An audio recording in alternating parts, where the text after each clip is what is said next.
अलग अलग टोन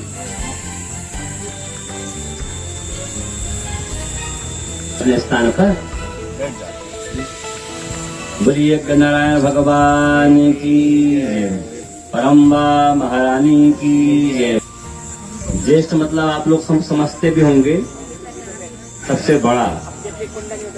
12 महीनों में ज्येष्ठ मास सबसे बड़ा महीना कहलाता है और इस महीने में पुरुषोत्तम मास भी लग रहा है 17 से। ग्वारीघाट स्थित शिव शक्ति धाम के आचार्य पंडित शिव शंकर जी महाराज, वेद पाठी शिव शंकर तिवारी जी महाराज के संयोजन निर्देशन में एक भव्य आयोजन संपन्न हुआ।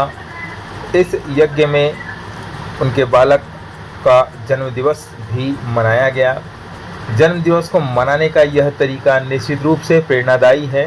जहां आजकल के बच्चे केक काटते हैं और दूसरे चीज़ों को करते हैं, वहां ये बालक संस्कारिक ढंग से बड़ों का आशीर्वाद ले रहा है और उनका कृपा प्राप्त कर रहा है। बोलिए नर्मदा मैया की जय हो।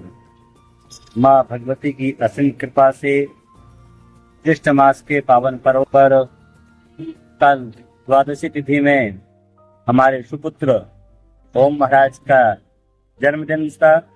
8 वर्ष के हो गए हैं। सबसे अपेक्षा करता हूँ कि खूब सारा आशीर्वाद प्रदान करें। यहाँ यज्ञशाला पे समस्त आचार्यों का पूजन, वंदन, परिक्रमा, दर्शन, यज्ञ में आहुति, वेद ऋचाओं का पाठ, पूजन।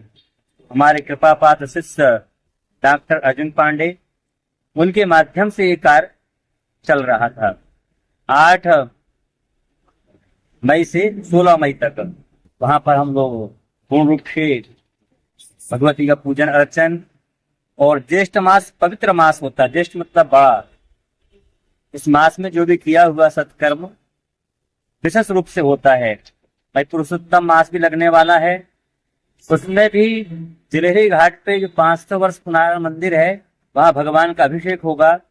महामृत्युंजय जप अनुष्ठान हमारे यजमान जी ग्वारी घाट से हैं और भी समस्त भक्त लोग भी यहाँ आए, आनंद की प्राप्ति ने।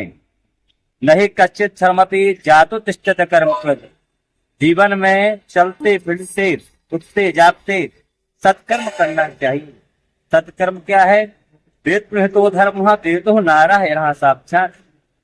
वेद के अनुकूल, धर्म के अनुकूल आचरण करना चाहिए।